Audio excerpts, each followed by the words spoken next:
Welcome back to another new video in SD Bio Life with Life Science। দেখো WBSSC group C group D নিয়ে সবাই আমরা চিন্তিত রয়েছি যে কত পেলে আমি ইন্টারভিউতে কল পাবো।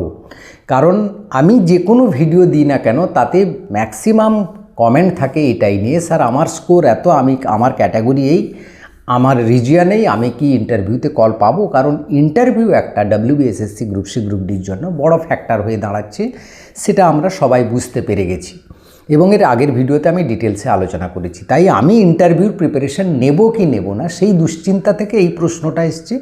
আজকে সেই নিয়ে আলোচনা করব যে WBSSC গ্রুপ সি এবং গ্রুপ ডিতে কিন্তু কাট অফ আমরা যতটা এক্সপেক্ট করছি তার থেকেও নিচে নামতে পারে। তার বেশ কয়েকটা কারণ রয়েছে, বিশেষ করে গ্রুপ ডিতে কাট অফটা কিন্তু যথেষ্ট কমবে। তার প্রধান কয়েকটা কারণ নিয়ে আলোচনা করব, ডিটেলসে একদম ডেটা ভিত্তিক আলোচনা করব এবং ফিমেল ক্যান্ডিডেটরা কোন রিজিয়নে বেশি অ্যাডভান্টেজ পাবে, ফিমেল ক্যাটাগরিদের জন্য ক্যাটাগরি ওয়াইজ কত কাট অফ দরকার, বা গ্রুপ সির ক্ষেত্রে গ্রুপ ডির ক্ষেত্রে একদম separately category wise cut off আজকে আলোচনা করব। অর্থাৎ একটা সেফ স্কোর, ঠিক কাট অফ বলবো না, একটা সেফ স্কোর নিয়ে আলোচনা করব যে আমার এই ক্যাটাগরিতে এই স্কোর থাকলে এই রিজিয়ন থেকে আমি একটা ইন্টারভিউর জন্য আমাকে প্রিপারেশান নিতে হবে। কারণ ইন্টারভিউ তোমরা জানো খুব গুরুত্বপূর্ণ জায়গায়। গ্রুপ সির ক্ষেত্রে তো যেখানে এক্সপিরিয়েন্সের মাত্র 5 নাম্বার রয়েছে, তাই ইন্টারভিউ সেখানে একটা বড় ফ্যাক্টর। এখানে 10 নাম্বার এক্সপিরিয়েন্সের জন্য নেই, তাই এখানে কিন্তু ডিফারেন্সটা খুব একটা বেশি হবে না। কম্পিটিশানের ভালো জায়গা রয়েছে, যারা ফ্রেশার রয়েছে। এবং গ্রুপ ডির ক্ষেত্রে তো সেই রকম ব্যাপার, এবং একাডেমিক স্কোর কিন্তু গ্রুপ ডিতে নেই, সেটা একটা বড় ফ্যাক্টর।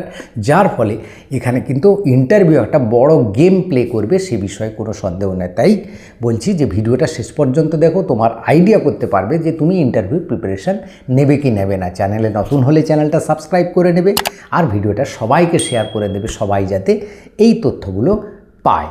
দেখো আমি একদম প্রথম থেকেই চলে আসছি, ভ্যাকেন্সি দিয়ে ডেটা ভিত্তিক আলোচনা করছি। যেমন গ্রুপ ডিতে আমরা সবাই জানি 5488 প্রেজেন্ট, সেটা কোন ভ্যাকেন্সি নিয়ে না 2017 সালের vacancy, plus at present vacancy বেশি কিছু যোগ হয়নি। কিন্তু এর মধ্যে অর্থাৎ এই 25 সালের নোটিফিকেশান থেকে এর রিক্রুটমেন্ট পর্যন্ত আবার কিছু ভ্যাকেন্সি তো হবেই, সেটাও কিন্তু অ্যাড হবে, এটাই নিয়ম। এটা SLSTতেও হয়, গ্রুপ সি গ্রুপ ডি সমস্ত কিছুই হয়। তাই সেটা 5500 থেকে প্রায় রয়েছে, সেখানে আরও 200-300 সিট বাড়বে, 6000-এর কাছাকাছি সিট হবে।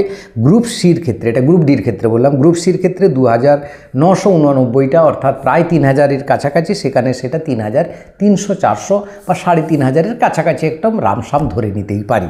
তো এরকম একটা ভ্যাকেন্সি আসছে, অর্থাৎ প্রায় 9000 প্লাস 9300, 400, 500 এরকম একটা ভ্যাকেন্সি হবে।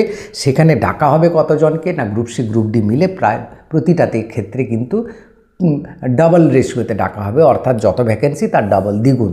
অর্থাৎ আমরা গ্রুপ সিতে যদি 6000-এর কাছাকাছি ধরি, প্রায় 12000 বা তারও বেশি কিন্তু ইন্টারভিউতে কল পাবে।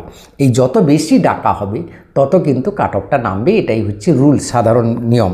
গ্রুপ সির ক্ষেত্রে সেমনি যদি আমরা ধরে নিই প্রায় 6500 থেকে 7000, এটা আমি আগেও একবার হিসেবটা দিয়েছিলাম, এরকম ডাকা হতে পারে, তাহলে তার ক্ষেত্রেও কাট অফটা কমবে। এই ভ্যাকেন্সি, নাম্বার অফ ভ্যাকেন্সি কিন্তু খুব একটা বড় ফ্যাক্টর হয়ে দাঁড়ায় কাট অফটা কত কমবে বলে, তার ক্ষেত্রে। এবং এই যে ভ্যাকেন্সি আজ পর্যন্ত এসএসসির গ্রুপ সি গ্রুপ ডির পরীক্ষায় এত ভ্যাকেন্সি কোনো দিন হয়নি। তাই সমস্ত রেকর্ড যে রয়েছে কাট অফের, সে রেকর্ড কিন্তু এটাতে ব্রেক করবে, সে বিষয়ে কোনো সন্দেহ নেই। এবার আসি, দেখো জোন ওয়াইজ তুমি যদি একটু দেখো মেল ফিমেল বা ফিমেল ক্যাটাগরিদের জন্য, তাহলে আরেকটু পিকচারটা ক্লিয়ার হয়ে যাবে। ওয়েস্টার্ন রিজিয়নে গ্রুপ ডিতে রয়েছে 1673টা, সেখানে মেল ফিমেল 1410টা, খুব ভালো ভ্যাকেন্সি রয়েছে, যেখানে গতবারে এর অনেক কম ভ্যাকেন্সিতে কিন্তু কাট অফ আরও কম গেছিলো। ফিমেল ক্যাটাগরিতে শুধু ফিমেলদের জন্য রয়েছে 252টা, সেটাও কিন্তু বিগ একটা ক্যাটাগরি মানে ভ্যাকেন্সি, যেটা আজ পর্যন্ত কোনো দিন এতটা হয়নি। নর্দার্ন রিজিয়নে গ্রুপ ডিতে 1606টা, সেখানে মেল ফিমেল রয়েছে 1270, আর শুধু ফিমেলের জন্য 281। এখানে তুমি যদি দেখো এই 1600-র মধ্যে ফিমেল কিন্তু 281, প্রায় 300-র কাছাকাছি, কিন্তু এখানে কিন্তু ফিমেলরা কিন্তু খুব ভালো ব্রেকিং পাবে। এবার ইস্টার্ন রিজিয়নে গ্রুপ ডিতে 995, প্রায় 1000-এর কাছাকাছি, সেখানে মেল ফিমেল 736টা, ফিমেলদের জন্য 211টা। এটা শুধু বাংলা মিডিয়ামের কথা বলছি, হিন্দি মিডিয়াম আলাদা আছে, বা অন্যান্য মিডিয়ামগুলো কিন্তু ইংলিশ মিডিয়াম হিন্দি মিডিয়াম তাদের আলাদা আছে, শুধু বাংলা মিডিয়ামের কথা বলছি এই ভ্যাকেন্সিটা। তাই এই ভ্যাকেন্সিটা কিন্তু একটা খুব ভালো ভ্যাকেন্সি। সেখানে সাউথ ইস্টার্ন যে কথা বললে সেখানে হয়তো ভ্যাকেন্সিটা কম রয়েছে, যেটা তার 3 গুণ রয়েছে নর্দার্ন রিজিয়নে। তাই সাউথ ইস্টার্নে যে কাট অফটা বিরাট বেশি হয়ে যাবে, নর্দার্ন রিজিয়নে বিরাট কমে যাবে তা কিন্তু নয়, গ্যাপ কিন্তু বেশি থাকবে। কেন না, সাউথ ইস্টার্ন রিজিয়নে মাত্র 2টো ডিস্ট্রিক্ট রয়েছে, যেখানে ওয়েস্টার্ন রিজিয়নে 5টা ডিস্ট্রিক্ট রয়েছে, বা নর্দার্ন রিজিয়নের ডিস্ট্রিক্টের সংখ্যা বেশি, অর্থাৎ ক্যান্ডিডেটের সংখ্যা বেশি, ভ্যাকেন্সিও চাই বেশি রয়েছে। তাই কাট অফ কিন্তু খুব একটা ডিফারেন্স বিরাট হবে না। হ্যাঁ, 1-2 নাম্বার এদিক সেদিক হবে, এ বিষয়ে কোনো সন্দেহ নেই।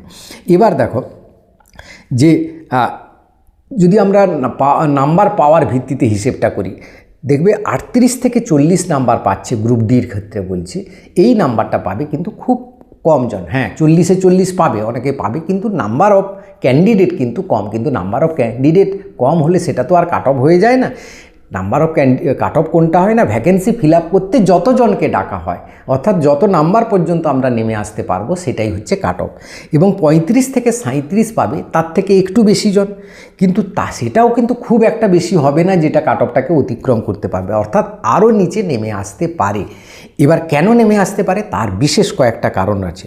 দেখো, যে কোনো এক্সামের ক্ষেত্রে, বিশেষ করে ইদানিং যে এক্সামগুলো হচ্ছে এবং তার যে ভেরিফিকেশান হচ্ছে, তাতে না মানে ফর্ম বাতিলের সংখ্যা কিন্তু প্রচুর বাড়ছে।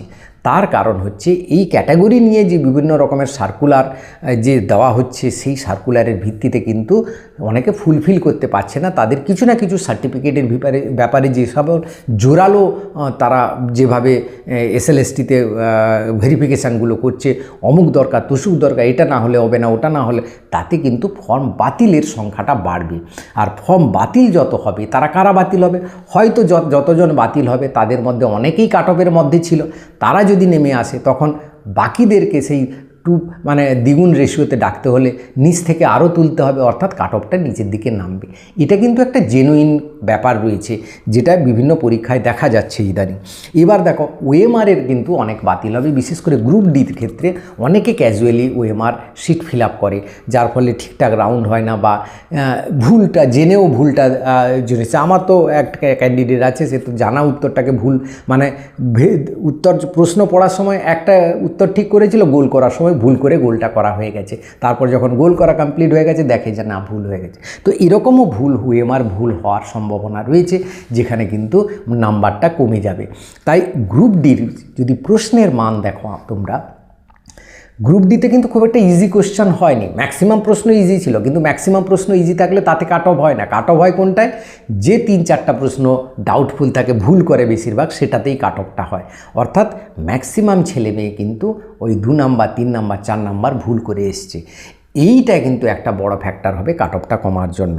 তাই স্কোর কিন্তু এই যে আমরা দেখতে পাচ্ছি 37-38 এরকম পাচ্ছে, সেটা কিছু জন পাবে তো ঠিকই, কিন্তু পুরো ভ্যাকেন্সিটা ফিল আপ করতে হলে আরও স্কোরটাকে নিচে নামাতে হবে, অর্থাৎ নিচে নামবে, এটাও একটা কারণ।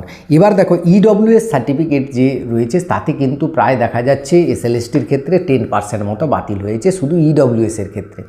এই যে বাতিল হচ্ছে, কারণ এইটা ইডব্লিউএসের সার্টিফিকেট ঠিকঠাকভাবে নেই, বা বিভিন্ন ইয়ারে তোমরা এসএলএসটির খবর তো জানো, 2 বছরের পর পর দেখতে চাইছে, তো সেটা তো অনেকেই দেখাতে পারবে না। এর ক্ষেত্রে যদি করে, তাহলে ইডব্লিউএস তো অনেক এরকমও আছে, কিছু সাবজেক্টের ক্ষেত্রে এসএলএসটিতে দেখা যায় যে ইডব্লিউএস ক্যান্ডিডেটই নেই, ভ্যাকেন্সি ফাঁকা থেকে যাচ্ছে।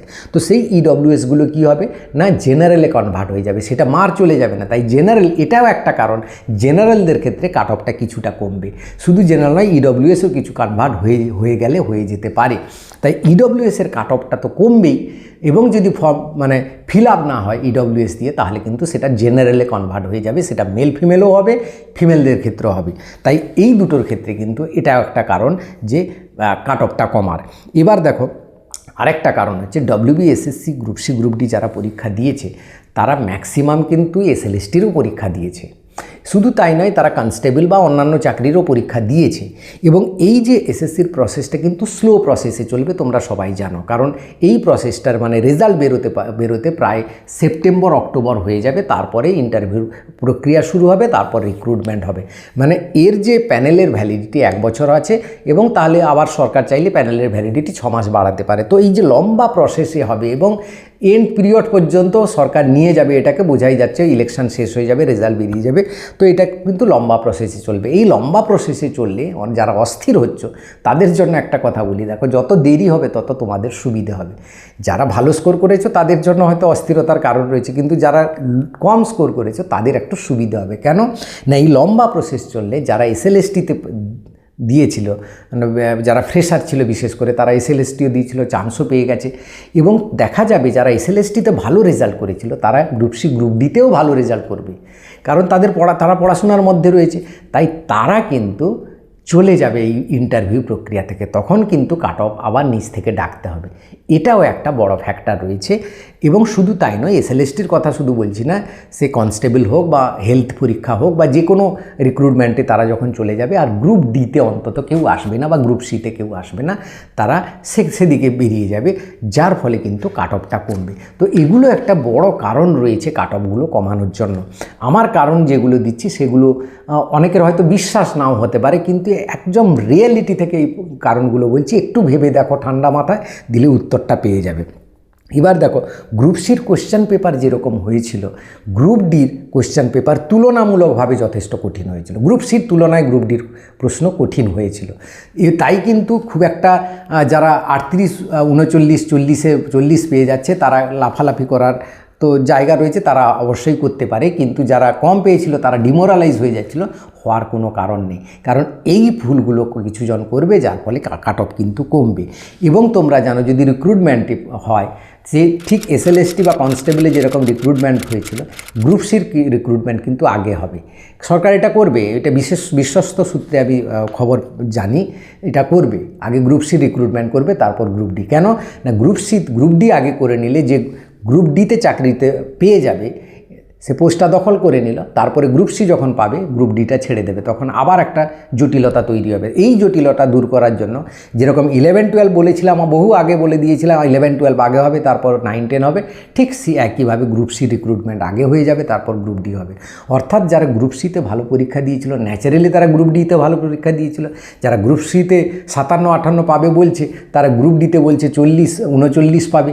তো তারা যদি সরে যায় তাহলে তো জায়গাটা ফাঁকা হয়ে গেল, অর্থাৎ নিচ থেকেই তো যেতে হবে, তাহলে সেই জায়গাটা ফিল আপ করতে হলে।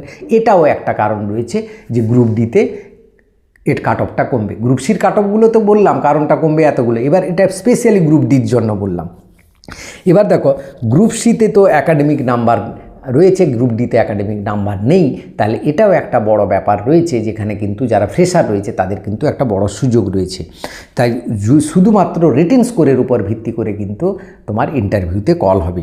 এবার গ্রুপ সি গ্রুপ ডি যেটা বললাম, ফিমেল ক্যান্ডিডেটের কথায় আসি। ফিমেল ক্যান্ডিডেটদের কিন্তু অনেকটা সুযোগ রয়েছে, বিশেষ করে ওয়েস্টার্ন রিজিয়ানে, নর্দার্ন রিজিয়ানে এবং ইস্টার্ন রিজিয়ানে, এই 3টে রিজিয়ানে কিন্তু ফিমেলদের কাট অফ কমবে। এবার আমরা যদি আসি, তাহলে আমি কি জানছি, আমার মধ্যে ব্যাপারটা কত পেলে আমি ইন্টারভিউতে ডাক পাবো, সেটার আমি বলবো যে আমি কাট অফ এটা বলছি না, আমি বলছি সেফ স্কোর, যে এই নাম্বার থাকলে এই ক্যাটাগরিতে তুমি ইন্টারভিউতে কল পাবে বা কল পাওয়ার একটা চান্স রয়েছে, তুমি ইন্টারভিউর প্রিপারেশান নেবে। কারণ যখনই রেজাল্টটা বেরোবে তার 1 মাসের মধ্যেই কিন্তু ইন্টারভিউ হবে, এবং এই ইন্টারভিউ প্রক্রিয়া কিন্তু অনেকেই যারা ভালো স্কোর করে 40-এ 40 পেয়েছে, তারা যে ইন্টারভিউতে 5-এ 5 পেয়ে যাবে তার কোনো গ্যারেন্টি নেই, বা 10-এ 10 পেয়ে যাবে তার কোনো গ্যারেন্টি নেই। কারণ বহু বড় বড় মহারথী যারা রয়েছে, যারা একাডেমিকে খুব ভালো বা ভালো লিখতে পারে, প্রশ্নের উত্তর মুখস্থ করে লিখে আসতে পারে, কিন্তু তারা 1-2জনের সামনে ভালো কথা বলতে পারে না, তারা কিন্তু ইন্টারভিউতে পিছিয়ে যেতে পারে। এগুলো অপশান বলছি, এরকম হয়, এরকম আমার পার্সোনাল অভিজ্ঞতা থেকে বলছি।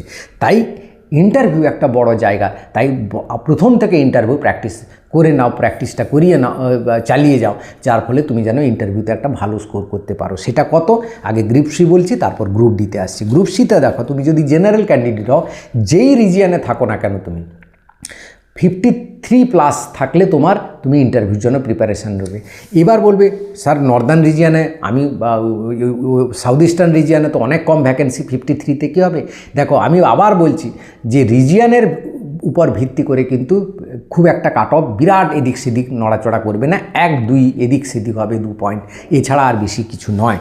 এবার দেখো ওবিসি এর ক্ষেত্রে 52 পেলে তুমি ইন্টারভিউ প্রিপারেশন নেবে, ওবিসি বির ক্ষেত্রে 51+ পেলে হবে, এসসির ক্ষেত্রে 50 যদি পাও, দেখো 50 পেলে ইন্টারভিউতে কল পেয়ে যাবে এরও কোনো গ্যারেন্টি আমি দিতে পারবো না, পৃথিবীর কেউ দিতে পারবে না, কিন্তু আমি বলছি কি এটা একটা সেফ স্কোর হিসাবে ধরতে পারো, কারণ এই যে কারণগুলো বললাম এই কারণের উপর ভিত্তি করে কাট অফটা এখানে পর্যন্ত নামলেও নামতে পারে। তাই অবহেলা না করে বরং এটাকে গুরুত্ব দিয়ে তুমি ইন্টারভিউর জন্য মাথায় রেখে এগিয়ে যাও। এসটির ক্ষেত্রে 48+ যদি পাও তাহলে করবে। ইডব্লিউএসের ক্ষেত্রে যথেষ্ট কমবে, 45 আমি বলছি আরও নিচে নেমে যেতে পারে, এমনকি ভ্যাকেন্সি থেকেও যেতে পারে, যেটা জেনারেলে কনভার্ট হতে পারে। পিডব্লিউডির ক্ষেত্রে ফিজিক্যালি হ্যান্ডিক্যাপ্ট ক্ষেত্রে 40+ পেলে বা তারও নিচে পেলে তুমি অবশ্যই করবে ইন্টারভিউ প্রিপারেশান। এবার ফিমেল ক্যান্ডিডেট যারা রয়েছে তারা কত পাবে, দেখো যে ক্যাটাগরি আমি বললাম ক্যাটাগরি ওয়াইজ কাট অফ, প্রত্যেকটা ক্যাটাগরিতে তুমি 2 পয়েন্ট কমিয়ে দাও, 2 মাস করে কমিয়ে দাও, তুমি তোমার কাট অফ পেয়ে যাবে এবং তুমি ইন্টারভিউর জন্য প্রিপারেশান নেবে।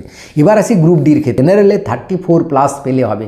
অদ্ভুত ব্যাপার হয়তো অনেকের লাগছে, কারণ আমিই বলেছিলাম যে 36-এর নিচে পেলে চান্স পাবে না, কিন্তু এই যে কারণগুলো দেখালাম আমার যা মনে হচ্ছে এত দূর পর্যন্ত এলেও আসতে পারে, মানে তুমি ইন্টারভিউ প্রিপারেশন তুমি নাও কল পেতে পারো 34-এ, কিন্তু তুমি ইন্টারভিউ প্রিপারেশানটা নাও, সেটা ফিউচারেও তোমার একদিন না একদিন কাজে দেবে। কোনো একাডেমিক বা কোনো পড়াশোনা কখনও তোমাকে বিপথে ফেলবে না, তোমার উপকার কোথাও না কোথাও লেগে যাবে।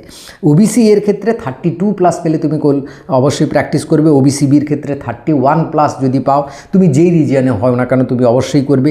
এসসির ক্ষেত্রে 30+ যদি পাও তুমি অবশ্যই করবে, এবং এসটির ক্ষেত্রে 29+ যদি পাও তাহলে করবে। ইডব্লিউএস ক্ষেত্রে 28+ যদি পাও তাহলে অবশ্যই ইন্টারভিউ করবে। পিডব্লিউডির ক্ষেত্রেও 28 বা 27 পেলে তুমি অবশ্যই ইন্টারভিউর জন্য প্রিপারেশান করবে। এবং ফিমেলদের ক্ষেত্রে কত না, যা যা কাট অফ বললাম প্রত্যেকটা ক্যাটাগরিতে সেটা কিন্তু 2 পয়েন্ট করে কমিয়ে দেবো, 2 মার্ক করে কমিয়ে দেবে।